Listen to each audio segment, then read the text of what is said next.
ये है कि वाच्य होता क्या है कि जो भी वाक्य है, वाक्य में जो क्रिया हो रही है उसमें किसकी प्रधानता है, मतलब सबसे ज्यादा केंद्र बिंदु में, यानी कि सेंटर में कौन है, किसको अधिक महत्व दिया जा रहा है, पूरे वाक्य में किसके बारे में बात हो रही है।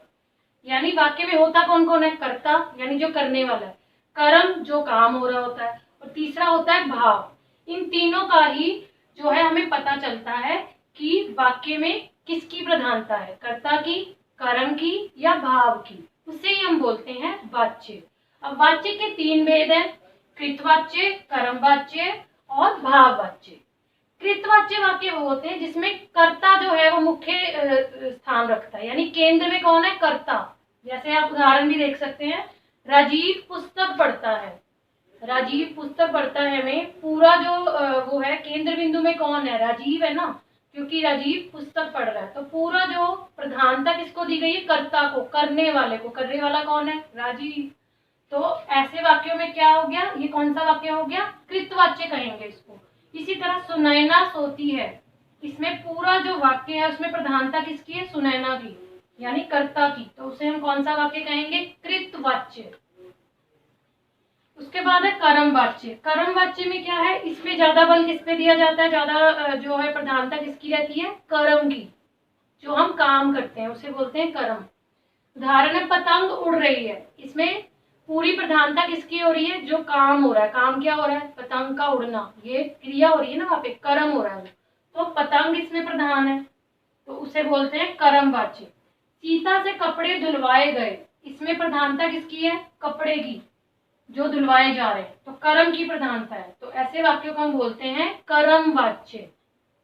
और तीसरे नंबर पे है भाववाच्य, जिसमें भावों की प्रधानता होगी। जो भी क्रियाएं हो रही हैं वाक्य में, उनमें कौन सी क्रिया की प्रधानता है, भावात्मक क्रियाओं की प्रधानता है। जैसे कि राजीव से सोया नहीं जाता, कि उससे क्या नहीं हो रहा, भावना है कि अगर आपसे सोया नहीं जा रहा तो वो दिखता है आपको कि सोया नहीं जा रहा, आप सिर्फ उसको महसूस कर सकते हो। तो यानी भाव की प्रधानता है। भाव क्या होते हैं, हमें कभी दिखाई नहीं देते, उनको सिर्फ हम फील कर सकते हैं या महसूस ही कर सकते हैं।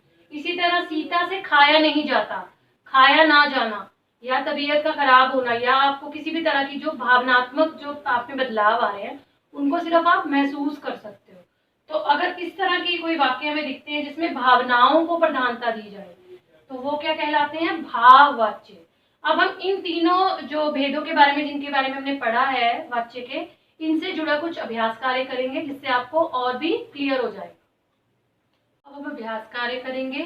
पहला वाक्य क्या है, सोहन पापड़ बेलता है। इसमें क्या है, सोहन यानी जो करता है ना उसकी प्रधानता देखने को मिल रही है। तो ये क्या हो गया, कृतवाच्य। हमें यहाँ पे बताना है कि ये कौन सा वाक्य जो है वो कौन सा भेद से संबंध रखता है। दूसरा है, नेहा से झूठ बोला गया। इसमें क्या, कर्म की प्रधानता है। क्या किया गया, झूठ बोला गया। झूठ क्या है, कर्म है, किया गया कार्य, तो कर्म की प्रधानता है इसमें, झूठ बोला गया। तो ये है कर्मवाच्य। तीसरे नंबर पे क्या है, पिताजी दौड़ नहीं सकते। जैसा कि हमने किया भी था ना, सोया नहीं जा रहा, तो ये क्या है, एक तरह की, अगर वो दौड़ नहीं सकते मतलब उनमें अगर कमजोरी है या कोई भी किसी भी वजह से वो दौड़ नहीं सकते, तो वो क्या है, महसूस की जाने वाली चीज है, दिखती नहीं है, वो महसूस की जाने वाली चीज है। तो जो महसूस किया जाए उसे हम किस में रखते हैं, भाव में। तो भाववाच्य है, दौड़ नहीं सकते है इसलिए ये है भाववाच्य। अब है, पुस्तकें रोज पढ़ी जाती हैं। प्रधानता किसको दी गई है इस वाक्य में, पुस्तकों को। पुस्तकें क्या है, कर्ता, तो ये हो गया कृतवाच्य वाक्य। अब है, पतंग लूटी जाती है।